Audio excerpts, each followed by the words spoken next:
Hello friends, আমি beauty চলে এসেছি বিউটিস বেক অ্যান্ড কুক চ্যানেলে। আজকে আপনাদের সঙ্গে একটা ভ্যানিলা ফ্লেভারের কেক ডিজাইন শেয়ার করতে। ডিজাইনটা খুবই সুন্দর, একটা গিফট দেওয়ার জন্য উপযুক্ত একটা ডিজাইন আমি আজকে শেয়ার করব। আমি প্রথমে কেক স্পঞ্জটা 3টে লেয়ারে কেটে ক্রাম কোট করে ফ্রিজে রেখে দিয়েছিলাম প্রায় 10 মিনিট। তারপরে আমি ফাইনালাইজিং করছি। আমি আইসিং থেকেই আপনাদের সঙ্গে এখন শেয়ার করি। আমার আগের পুরনো ভিডিওগুলোই আমি সব প্রথম থেকে শেষ পর্যন্ত শেয়ার করতাম। এখন আর টাইমের অভাবে সেটা আর হয়ে ওঠে না। যাই হোক, যদি প্রয়োজন মনে হয় তাহলে আমার পুরানো ভিডিওগুলো একটু দেখলে সেই সম্বন্ধে সমস্ত ডিটেলস আপনারা পেয়ে যাবেন। এখানে আমি একটা বাস্কেট নজেল নিয়েছি, আর যে কালারটা আমি ক্রিমে মিক্সড করেছি এটা হলো রয়্যাল ব্লু কালার। খুব সুন্দর একটা কালার, এটা সহজে পাওয়া যায় না।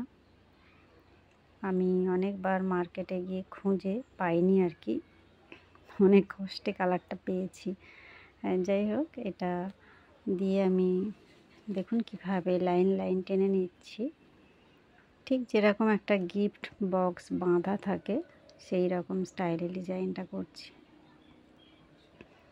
খুব ধীরে ধীরে করতে হবে, একদম যেখান থেকে শেষ করেছি আর কি সেখানে আস্তে করে ধরে শুরু করে আবার শেষ পর্যন্ত টেনে নিয়ে যেতে হবে, তবে ফিনিশিংটা সুন্দর আসবে আর কি।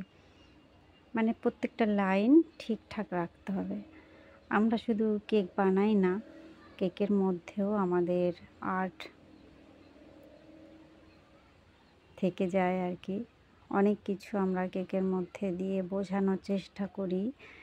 খাবার জিনিস আর কতটা করা যায়, তবু যতটা পারা যায় সেটা নিখুঁত করার চেষ্টা করি আর কি। হ্যাঁ, অনেক ভুলভ্রান্তি হয়ে যায়, ঠিকঠাক হয়তো অনেক সময় করে উঠতে পারি না, আমি সেটা স্বীকার করে নিই। তবে আমি যতটা পারি ততটাই চেষ্টা করি, মানে আমার দ্বারা যতটা সম্ভব ততটাই আমি করি। আর এই পর্যন্ত আমি যতগুলো কেক করেছি বা কাস্টমারদের দিয়েছি, কেউ কখনোই আমাকে কোনো রকম কমপ্লেন করেননি। এটা আমার কাছে খুবই সৌভাগ্যের বিষয়।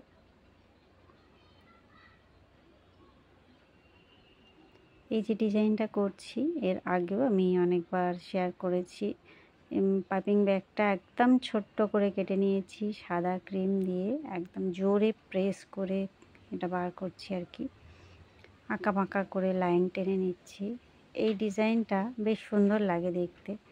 আর এই ডিজাইনটা আমি কেন বেশি করছি এখন, কেন কি আমি রিসেন্ট একটা দোকান ভাড়ায় নিয়েছি আর কি, কেকের দোকান শুরু করেছি। কেকটা যেন ড্রাই না হয়ে যায়। নর্মালি কি আমরা একটু বেশি কেক স্পঞ্জটা সোক করাই, কিন্তু অনেক ক্ষেত্রে কাস্টমার সেটা পছন্দ করেন না।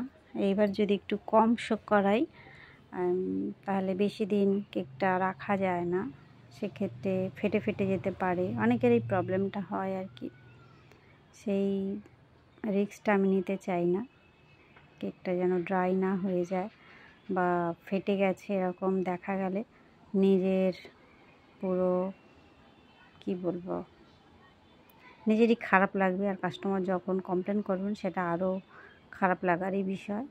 সেই জন্য এই ধরনের ডিজাইনগুলো চুজ করলে কি হয়, দেখতেও ভালো লাগে, আর প্লাস যদি কিছু হয়ে যায়, ফেটে ফুটে যায় কম শোক করানোর জন্য, সেগুলো আর দেখা গেল না, হাইড হয়ে গেল।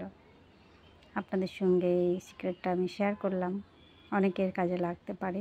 হয়তো আমার মতো অনেকেই নিজের দোকানে এইসব কেক বানিয়ে থাকে বা নতুন শুরু করতে চায়।